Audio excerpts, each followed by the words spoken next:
Alex Segura está aquí en Betel Radio. Estimado Alex, bienvenido. Buenos días, Juan Diego, muchas gracias por la invitación. Siempre es un placer estar aquí.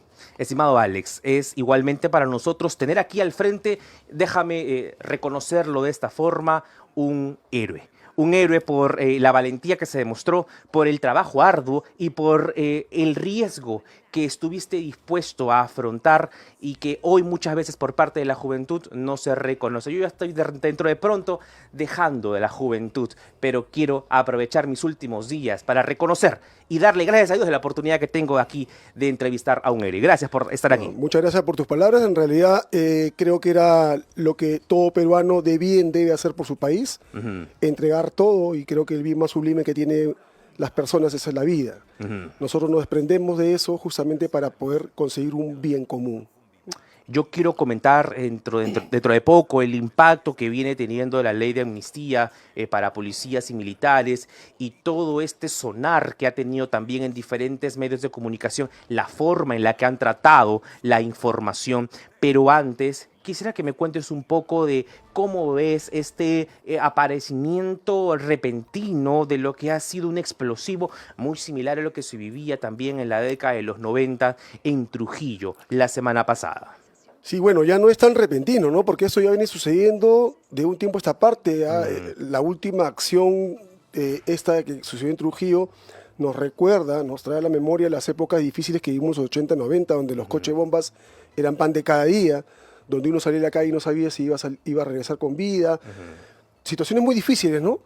Pero yo creo que aquí el Ejecutivo debe poner coto de manera inmediata, rotunda y contundente a las acciones que vienen realizando los delincuentes comunes, las organizaciones criminales que están dando visos de terrorismo urbano, ¿no?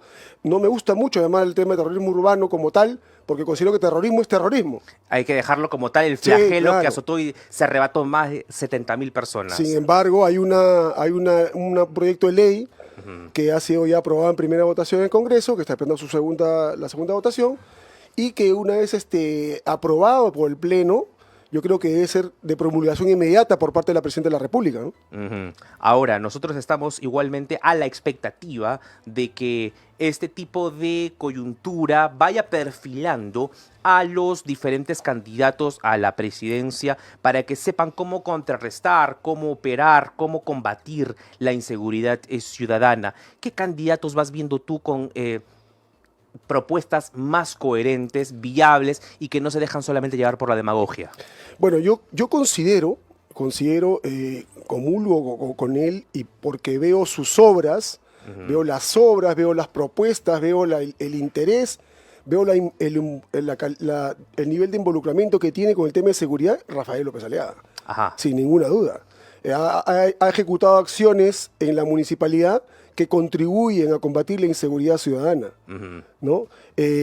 Y también ha lanzado propuestas al Ejecutivo. Y obras que a veces no son tampoco tan rebotadas en los medios de prensa no lo comunicación. saca, no saca la prensa, pero sin embargo tú ves en redes, y no solamente obras en temas que combatan la inseguridad, sino también obras, infraestructura que van a traer mucho provecho a la ciudadanía. Entonces, las obras están hablando por él.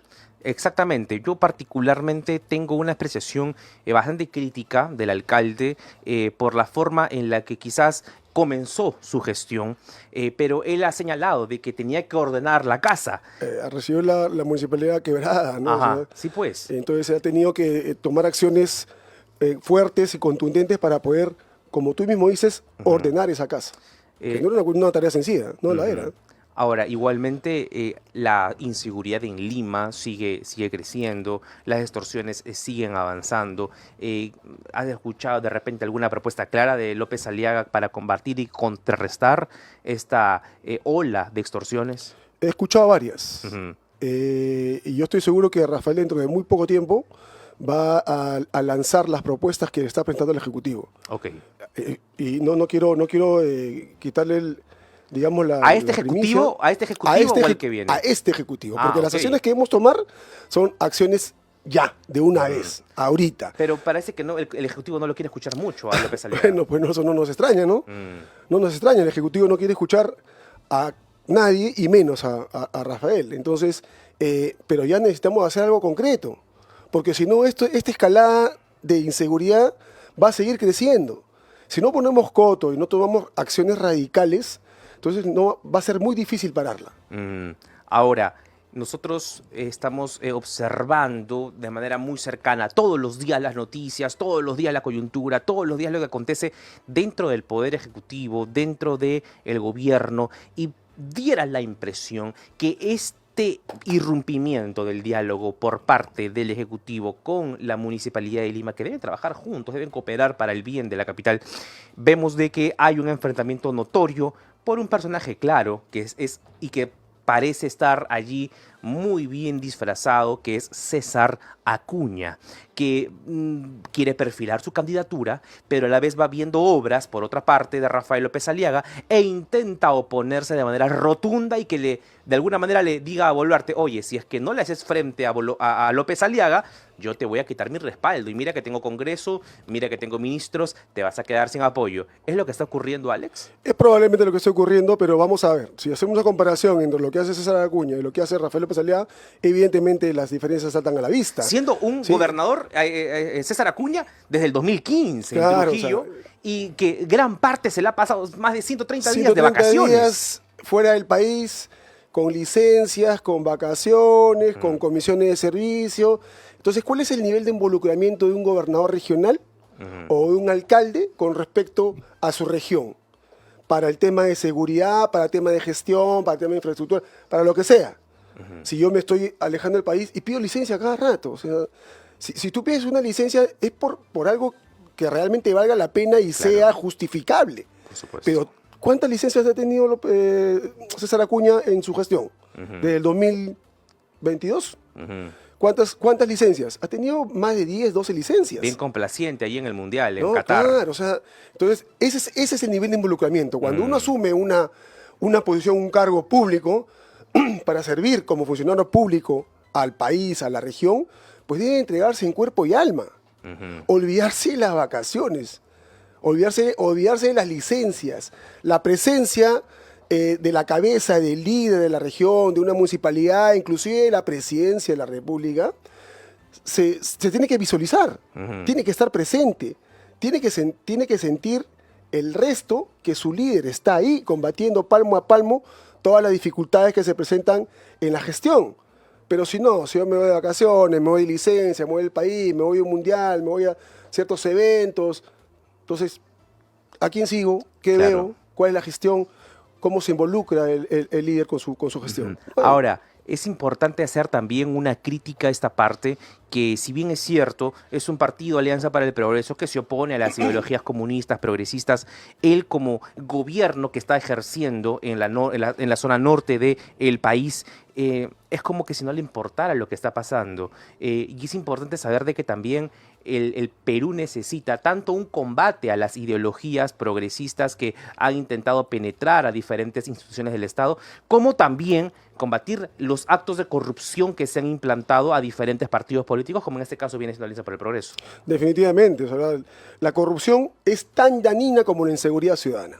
O sea, y uno tiene que combatirlo de manera frontal, ¿no? Yo creo que debemos endurecer las penas tanto para corrupción como para delitos de inseguridad, ¿no? Yo creo que, por ejemplo, los temas de sicariato y extorsión deben ser tipificados como terrorismo, porque ya no podemos aguantar más, ya no soportamos más la inseguridad que vivimos día a día los peruanos, los limeños, bueno, solamente los limeños, también en provincia, con este tema de la falta de seguridad. Entonces tenemos que poner las cartas sobre la mesa, tomar decisiones radicales y drásticas para poder combatir el tema de inseguridad y de corrupción.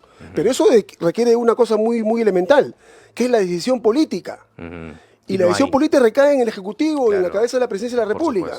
Entonces, si no hay decisión política, obviamente vamos a seguir en este entrampamiento de confrontar con el enemigo político, ¿no? Con el rival político, no voy a utilizar la palabra enemigo, con el rival político para poder tener mayor protagonismo. Y no se trata de eso, acá se trata de unir esfuerzos, se trata de recoger las recomendaciones que sean viables, se trata de escuchar al otro lado para poder llevar al país a un bien común, que a todos nos interesa.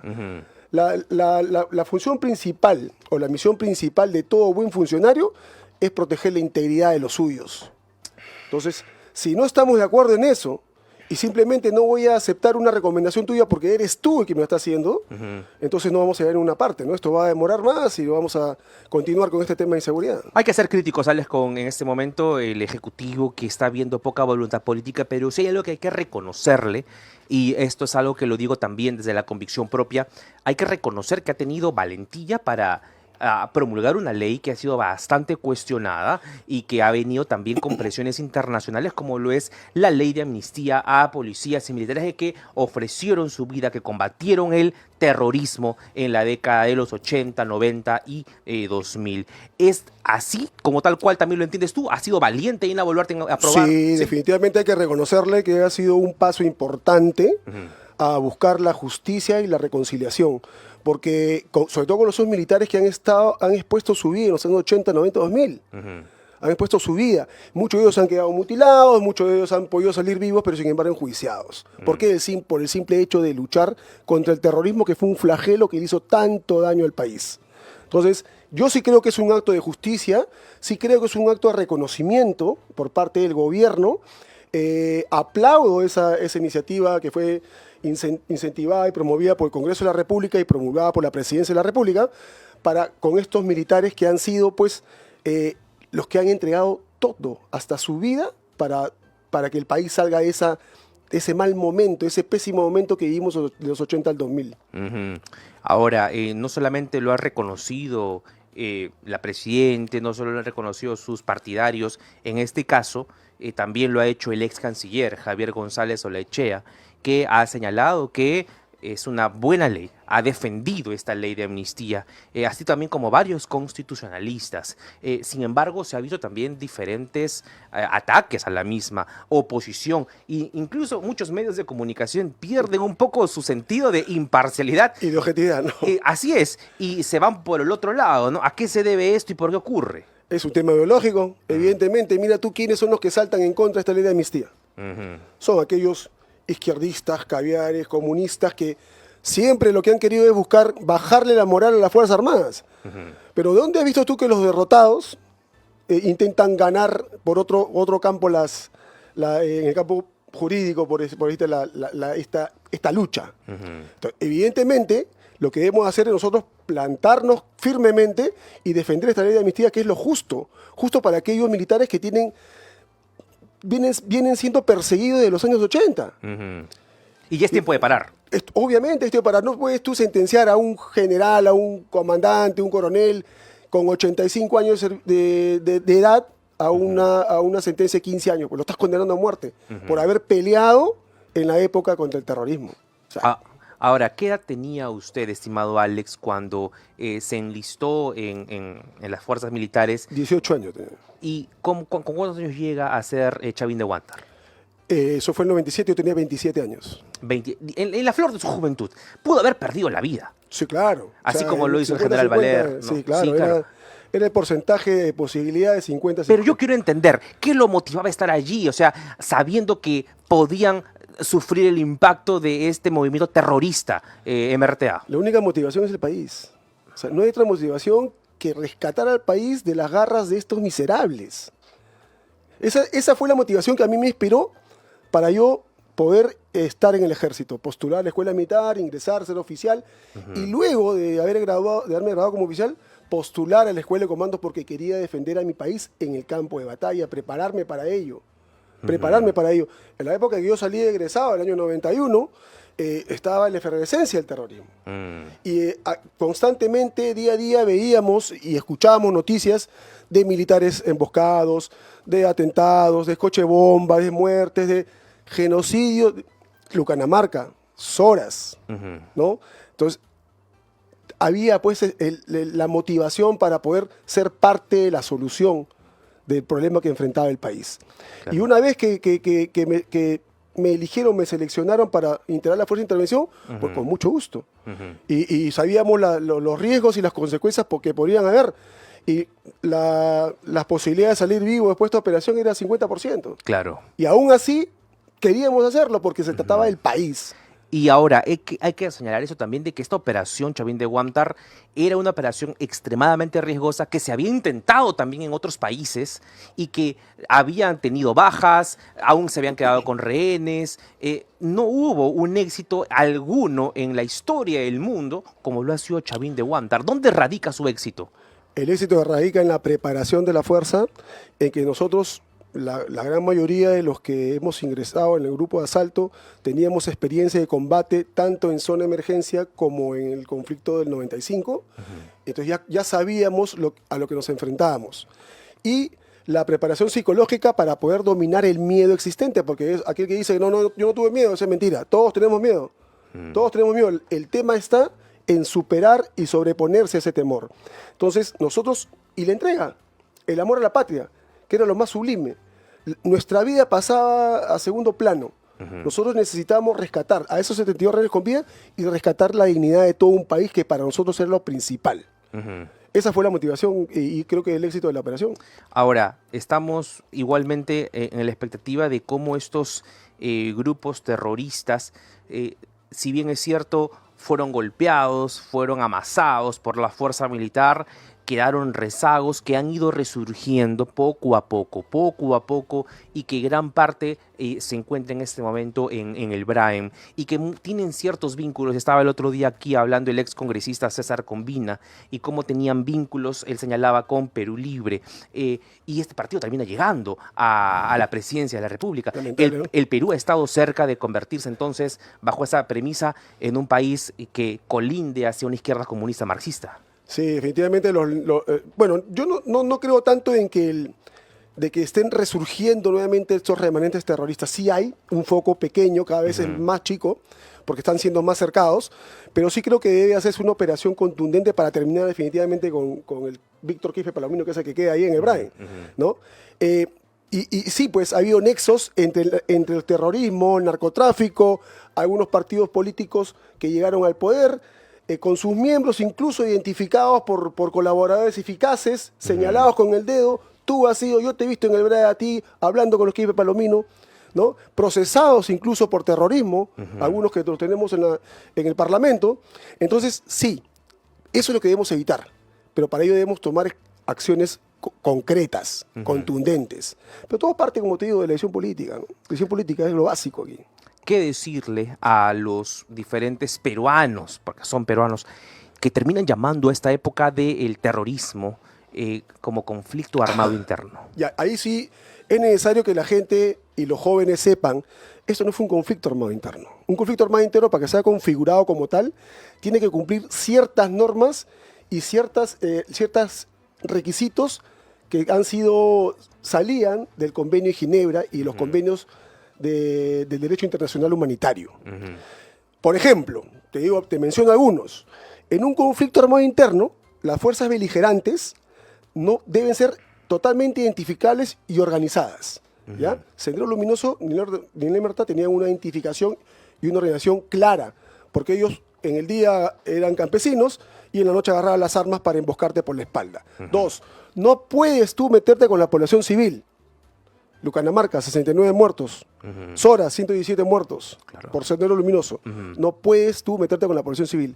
Si tomas prisioneros, tienes que respetarlos. Las cárceles de pueblo, MRTA. Huecos de 1,5 por 1,5, donde lo metían meses a sus secuestrados para financiar sus campañas y sus actos delictivos. Si no salías con 50 kilos, menos. Y si salías vivo, morías a los pocos meses. Eso no es considerado para que sea llamado un conflicto armado interno. O sea, las fuerzas beligerantes, y lo que quieren es notoriedad, tener, digamos, un nivel de beligerancia para que ellos sean reconocidos de manera internacional. Y eso no puede ser. Acá en el Perú se vivió terrorismo puro, y hay que tratarlo como tal y decirlo como tal. Ese terrorismo puro, el terrorismo que se presenció y que muchos jóvenes no han conocido porque también hubo influencia de la parte educativa que llegó a influenciar a partir de la década de los 2000. Muchos jóvenes no saben, no solamente porque no tienen el interés de conocer qué fue lo que ocurrió, sino también porque no se lo han enseñado desde las aulas colegiales, escolares, y ni qué decir las universitarias. Pero cómo poder entender y la influencia que ha tenido, ya sea Sendero, ya sea el MRTA, este pensamiento en las aulas, en el sector educativo. Efectivamente, pues ha habido una inacción de los gobiernos anteriores, evitando que se comente esto en las aulas, tanto escolares como universitarias. Se suprimió el curso de educación cívica en los colegios, el curso de instrucción premilitar, en algunos colegios ya no se hablaba de religión. Entonces, esas cositas comienzan a quitarle espacio para que los chicos puedan escuchar y entender lo que el Perú vivió en su etapa más reciente de su historia. Ahora se ha vuelto a implementar el curso de educación cívica, pero es donde nosotros tenemos que enseñar la historia reciente del país. La historia reciente de hace 40 años, ¿no? Que tenemos nuevos héroes en el país que lucharon por la patria, lucharon por todos los peruanos para poder implantar y traer de nuevo la paz y tranquilidad de la que ahora gozamos. Eso no puede ser olvidado. Es necesario que hayan cursos, hayan asignaturas, en los colegios sobre todo, donde enseñen esa historia, donde enseñen lo que pasó, qué cosa fue Sendero Luminoso, qué fue el MRTA, cuáles fueron sus acciones más perversas, qué hizo las Fuerzas Armadas, qué hicieron los gobiernos, ¿no? ¿Quiénes son los nuevos héroes de la patria? Porque hay mucha gente que no solamente dejó su sangre, su sudor, sus lágrimas, dejó su vida. Y tienen que entender que para que esos chicos puedan estudiar tranquilos, ha habido gente que dio su vida. Y no fueron 1, 2, 10, 20, fueron muchísimos más. Y que igualmente esto ha traído consigo que, si bien es cierto, hubo un combate, se cometieron excesos, pero que en esos excesos también hubo gente, hubo militares, hubieron policías que fueron procesados bajo conceptos que se fueron creando en el camino. Este famoso discurso de la lesa humanidad, que ha sido un término jurídico bastante sembrado e incentivado para que se ejecute una persecución por décadas. Exacto. Y esto es lo que justamente la ley de amnistía intenta aliviandar, de que aquellos generales que ya tienen más de 75, 80 años puedan tener una amnistía, puedan tener un perdón por lo que se cometió en el pasado. ¿Por qué amnistía y no indulto, estimado? A ver, cierto es que han habido seguramente algunos actos individuales en exceso, ¿no? Han sido condenados, han sido juzgados, han sido condenados y están procesados, han cumplido su condena muchos, ¿no? Pero este tema de confundir a la población con delito de lesa humanidad, donde a ti te imputan un supuesto delito de lesa humanidad desde los años 80, cuando no existía la figura de lesa humanidad. Nosotros como país recién entramos, después del Estatuto de Roma, a tener delitos de lesa humanidad a partir del 2002. Entonces, ahí, por ejemplo, se configura un absurdo jurídico. Claro. Tú no puedes condenar a una persona por un supuesto delito cuando no existía la tipificación de ese delito todavía en el país. Ajá. Entonces, a partir del 2002 recién existe el nombre de lesa humanidad, ¿no? Pero ya te estaban denunciando por lesa humanidad desde los años 80, 90, cuando acá no configuraba eso. La ley de amnistía lo que hace ahora es, digamos, complementar esa ley que muchos jueces se niegan a cumplirla. Yo espero que eso no pase con esta ley de amnistía, Claro. pero complementa la ley de prescriptibilidad de los delitos de lesa humanidad. Ajá. Y es, como te dije en un Pero principio, parece que hubiera una gran cantidad de presión política para que esto sea imprescriptible. presión política de algunos lados. De ¿ah? algunos lados, claro. De algunos lados. Ahora, me parece muy bien la posición del gobierno de no aceptar la intromisión internacional como la Corte Interamericana de Derechos Humanos. Ajá. O sea, la Corte Interamericana de Derechos Humanos podrá recomendar, podrá dar su opinión, pero no te puede ordenar. No te puede ordenar. Y me parece mal y pésimo también que algunos jueces y fiscales se hayan pronunciado y tratando de decir que no van a acatar y no van a aplicar la ley de amnistía para los casos que están Eso, en de que frente. pueden Entonces, aplicar el control difuso. no puede ser, porque acá, ¿dónde está la independencia de poderes? El Congreso legisla y el Poder Judicial juzga en base a las leyes que emite el Congreso. Entonces, si no estamos nosotros cada uno cumpliendo su rol como poder del Estado, estamos viendo un debacle estatal. Uno tiene que cumplir lo que la Constitución manda. Y no podemos aceptar la interferencia y la intromisión extranjera con respecto, básicamente, de la Corte Interamericana de Derechos Humanos. ¿No? Eso tenemos que tenerlo claro. Ok, recomienda, te acepto, te escucho, pero yo no tengo la obligación de acatar lo que tú me estás diciendo. Y eso es lo que tenemos que plantarnos firme, porque si no, vamos a ser No un va a servir país, de nada esto. no, vamos a ser un país dependiente de una corte supranacional. Y no creo que sea lo correcto, ¿no? Sí, estimado Alex, desde aquí, desde Betel Radio, la voz que inspira, tenemos que siempre basarnos en la verdad, en lo concreto, en lo objetivo. Y lo objetivo es que Sendero Luminoso, el movimiento revolucionario terrorista Tupac Amaru, tuvo una influencia nefasta, dejando una pérdida poco más de 70.000 vidas. Hubo pérdida vital, hubo pérdida económica. ¿Cómo veía el extranjero al Perú en plena crisis del terrorismo? Hubo igualmente una crisis humanitaria, hubo un desplazamiento interno en los poblados rurales que aprovecharon el descontento social para tomarlos como carne de cañón, para utilizarlos y muchas ONGs pedir financiamiento al extranjero, mientras todo esto ocurría viendo la oportunidad que en lugar de tomar acción para combatir este flagelo, buscaban solamente tener réditos económicos. Por lo tanto, Betel Radio, la voz que inspira, va a plantarse siempre firme en relación a la defensa de la vida en todos sus aspectos y reconociendo a aquellos que pelearon, combatieron contra este mal llamado terrorismo en el Perú. Estimado Alex, como Comando Chavín de Huántar, tus reflexiones finales. Bueno, que tenemos que hacer un llamado al Ejecutivo a tomar acciones concretas para poder ponerle fin a este caos de inseguridad en el que vivimos. Y si hay recomendaciones de diferentes bancadas, de diferentes partidos políticos y son aplicables, pues tomémosla. Tomémosla y ejecutemos. Porque al final tenemos que tener presente que el fin supremo de todo funcionario público, desde el presidente hasta el último, es el bien común del país. Y eso no podemos dejarlo de lado. Un bien común que el comando lo tuvo siempre presente y por el cual combatieron. Exactamente, y que muchos dieron su vida, ¿no? Derramaron sangre. Y lágrimas, y sudor, y vidas. Claro. Bien, ha estado con nosotros el Comando Chavín de Huántar, Alex Segura. Gracias, estimado Alex, por haber estado con nosotros. Por la invitación y el espacio. Muchas Que Dios te siga guardando y que Dios pueda seguir llevando estas ondas radiales a más lugares del Perú para que sigamos siendo informados. Vamos a una breve pausa y volvemos con el general Juan Rivero Lazo, aquí general en retiro del ejército peruano, para que nos acompañe en el último bloque. Vete al radio, la voz que inspira.